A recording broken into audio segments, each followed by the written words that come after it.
No one will speak of him, no one. He is clearly a beast or a troll. Welcome to MsMojo, and today we're counting down our picks for the top 10 most anticipated TV shows of 2023. We gotta be very careful now. For this list, we're looking at new shows premiering in 2023 that are at the top of our watch list. What's your most anticipated show of 2023? Let us know in the comments. Number 10. The Continental.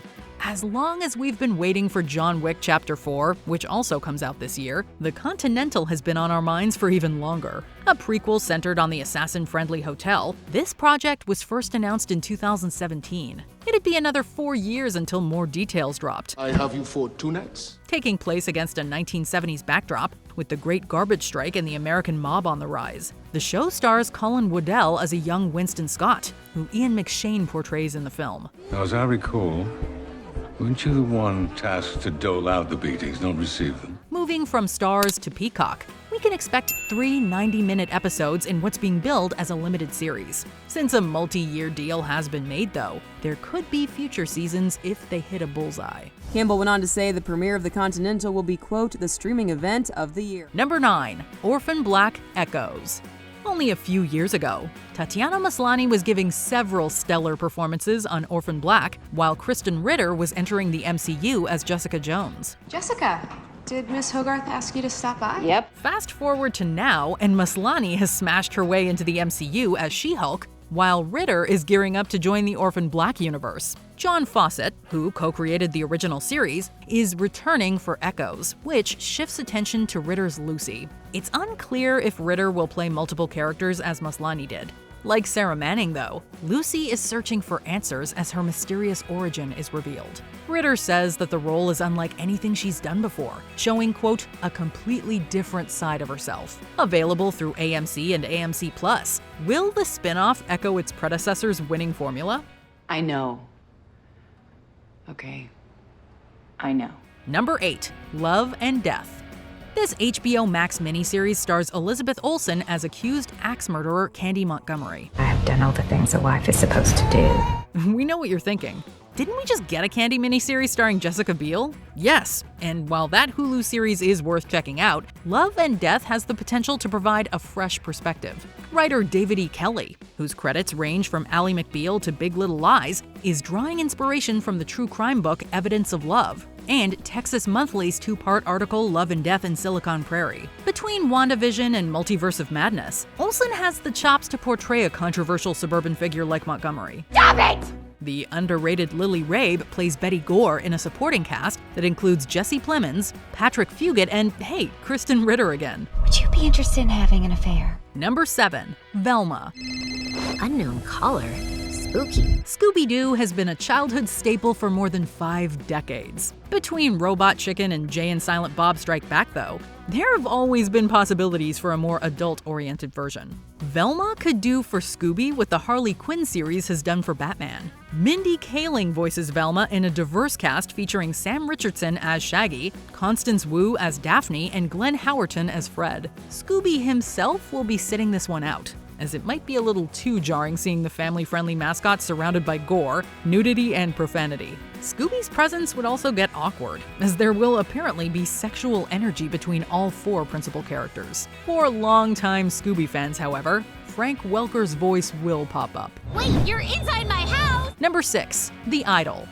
This HBO drama certainly has a surprising collection of creators. Hello, Angel. Granted, Sam Levinson is no stranger to the small screen, having created a little show called Euphoria. However, this is fairly uncharted territory for Abel Tesfaye, who you might know better as The Weeknd, and his producing partner Reza Fahim. We didn't see this team up coming, but it seems like an ideal match for a gritty, music-centric series. Fire up the mic, let's go. The Weeknd stars as a club owner slash self-help guru slash cult leader, romantically entangled with a pop princess played by Lily Rose Depp. With Jane Addams, Dan Levy, and Hank Azaria rounding out the ensemble, The Idol has the makings of a sharp commentary on the music industry and the dark side of LA. Number 5. Queen Charlotte, a Bridgerton story. We're keeping our fingers crossed that Bridgerton Season 3 comes out by 2023. At the very least, this year will grant us this prequel limited series centered on Queen Charlotte. Hello, my lady. Are you in need of assistance of some kind? I am quite fine, thank you. In addition to Golda Rochevelle reprising her role, the show will introduce India Amartefio as a younger version of the Queen. Unlike the core Bridgerton series, this origin story isn't based on a specific book. With Shonda Rhimes serving as the writer, the plot centers on Queen Charlotte's marriage to a young King George, who's being played by Corey Milcreast. Based on what we've seen from their older counterparts, their relationship isn't without tragedy, but there's still clearly a love between the two that we're eager to get to the root of. I am a lady in distress. You refuse to help a lady in distress. Number 4. Agatha, Coven of Chaos. WandaVision was conceived as a one-off, but that doesn't mean there isn't room for spin-offs. This is the MCU after all. Catherine Hahn practically stole the show as Agatha Harkness. They take power from the undeserving. It was only a matter of time until she took center stage in Coven of Chaos, which is also bringing back Emma Caulfield Ford as Sarah Dottie Proctor. If I could just hold her. The show will be a Parks and Recreation reunion of sorts, with Aubrey Plaza joining the cast as well. Billed as a dark comedy, the series could see Agatha return to her wicked ways or take on a more heroic role. In any case, there's one question that lingers above all others. Agatha All Along is going to be the theme song, right? Who's been messing up everything? It's been Agatha all along. Number 3. Ahsoka.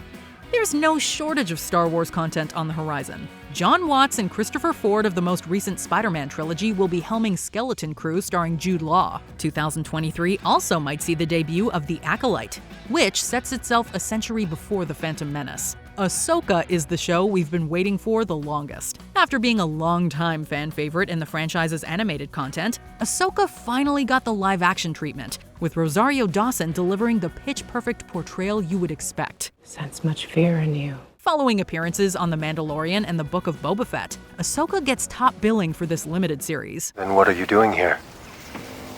That's my question for you. In addition to those shows, Ahsoka connects to Star Wars Rebels, with Iman Esfandi as a live-action Ezra Bridger. So what happens now? I don't know. One chapter has closed for you, Ezra Bridger.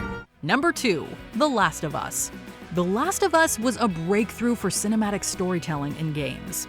This has left some to debate whether there's anything new a TV series can bring to the equation. With Pedro Pascal as Joel, Bella Ramsey as Ellie, and a network like HBO, we think there definitely is.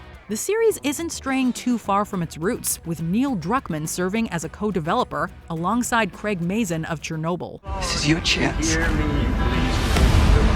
How then shut. Druckmann suggested that the first season will stick closely to the game, but with the different medium, some things will, quote, deviate greatly to much better effect. As a series, there may even be more space to elaborate on these characters, their backstories, and what's left of the world they're forced to survive. Save who you can save. Before we unveil our number 1 pick, here are some honorable mentions. True Detective, Night Country. Barry Jenkins directing Jodie Foster? We're there. Gremlins, Secrets of the Mogwai. This franchise was always well-suited for animation. Not dead yet. Welcome back to TV, Gina Rodriguez. We missed you. It's my air. Lessons in Chemistry. Brie Larson stars in this adaptation of Bonnie Garmus's novel. Before we continue, be sure to subscribe to our channel and ring the bell to get notified about our latest videos. You have the option to be notified for occasional videos or all of them. If you're on your phone, make sure you go into your settings and switch on notifications. Number 1. Secret Invasion. We're excited to see Echo of Hawkeye get her own series, but no Disney Plus show is inclined to have a bigger impact on the MCU than Secret Invasion. Yeah, well, this is different. As Nick Fury, we've seen Samuel L. Jackson in supporting and cameo roles. Secret Invasion is shining the spotlight on Fury, with other returning players like Kobe Smulders as Maria Hill and Ben Mendelsohn as Talos. Tying into the events of Captain Marvel and Spider-Man Far From Home, this miniseries delves into the Skrulls' infiltration of Earth. Secret Invasion could very well change the MCU forever, or at least change how we look at several characters. At the forefront is showrunner Kyle Bradstreet of Mr. Robot. And just like that show, nothing is as it seems. And what is that? Do you agree with our picks? Check out this other recent clip from MsMojo. And be sure to subscribe and ring the bell to be notified about our latest videos.